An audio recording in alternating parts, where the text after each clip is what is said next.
sommes le vendredi 5 juillet 2026, c'est l'heure de l'information sur Iroko Média Télévision. Bonsoir à toutes et à tous et merci de nous rejoindre.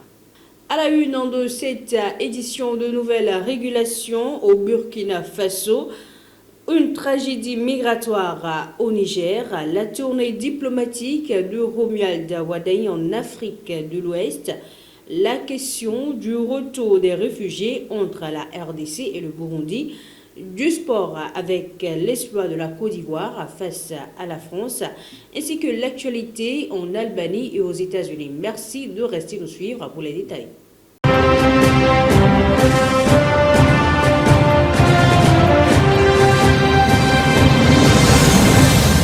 Commençons cette édition par le Burkina Faso où le gouvernement a durci l'encadrement de la vente et l'usage des motos. Le gouvernement burkinabé a adopté de nouvelles mesures visant à mieux contrôler l'importation, l'assemblage, la commercialisation et l'utilisation des vélos et motocyclettes. Ces dispositions imposent aux importateurs, distributeurs et fabricants de respecter des règles plus strictes, notamment la transmission trimestrielle de rapports détaillant les stocks disponibles, les ventes réalisées, les prix pratiqués ainsi que l'identité des clients. Les entreprises concernées disposent d'un délai de 3 mois à 1 an pour se conformer à cette réglementation. À défaut, elles s'exposent à une fermeture de leurs activités sur l'ensemble du territoire national. Cette réforme intervient dans un contexte de tensions persistantes entre le ministère du Commerce et les commerçants au sujet des prix des motos. Elle s'inscrit également dans la stratégie de lutte contre l'insécurité. Depuis 2022, certaines catégories de motocyclettes sont interdites, mais leur circulation continue. Les autorités rappellent notamment la saisie, il y a 1 an, de près de 900 motos soupçonnées d'alimenter les réseaux logistiques de groupes armés terroristes opérant dans la sous-région. Direction à présent le Niger, où un drame humain d'une rare ampleur s'est produit dans le désert.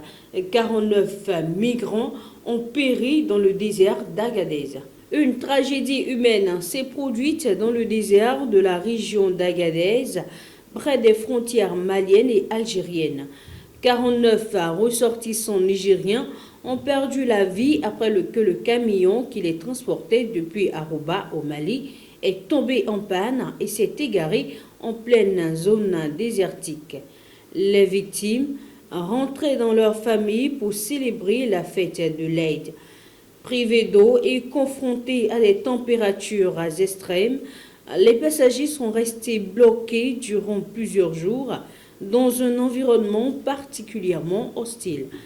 L'alerte a été donnée par 2 survivants qui ont réussi à rejoindre à pied la localité d'Assamaka. Dépêchés sur place, les autorités ont découvert les corps des victimes qui ont été enterrés sur les lieux. Lors de leur retour, les secours ont également sauvé 60 personnes coincées dans un autre véhicule, immobilisé depuis 3 jours.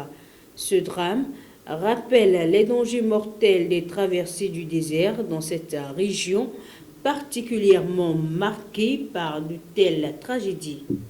Place maintenant au sport. La Côte d'Ivoire renverse la France avant le mondial de 2026.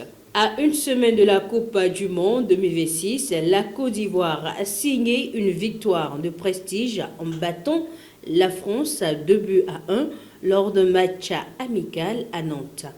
Malgré une forte domination française en première période, les éléphants ont résisté grâce aux nombreuses interventions de leur gardien Yaya Fofana. Les Bleus ont finalement ouvert le score juste avant la pause par Ryan Cherki. Au retour des vestiaires, les hommes d'Emer Safai ont changé de visage. Portés par l'entrée décisive de Nicolas Pepe, La Côte d'Ivoire a égalisé grâce à Aguila Doué avant qu'Amad Diallo n'inscrive le but de la victoire en fin de rencontre. Ce succès renforce la confiance des Ivoiriens avant leur entrée en lice au mondial face à l'Allemagne, tandis que la France reçoit un sérieux avertissement avant d'affronter le Sénégal.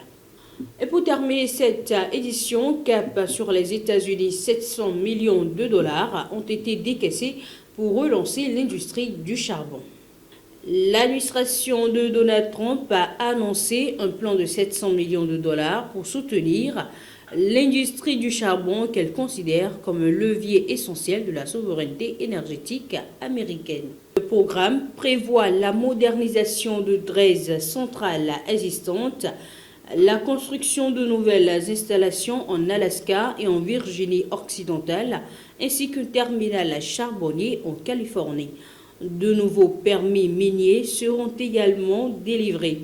Selon la Maison-Blanche, ces investissements permettront de maintenir des prix de l'électricité abordables et de répondre aux besoins énergétiques croissants, notamment ceux des centres de données dédiés à l'intelligence artificielle.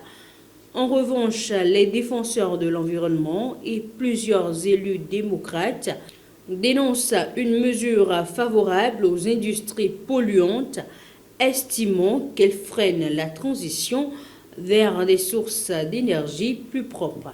C'est la fin de cette édition. Merci de nous avoir suivis. À très bientôt.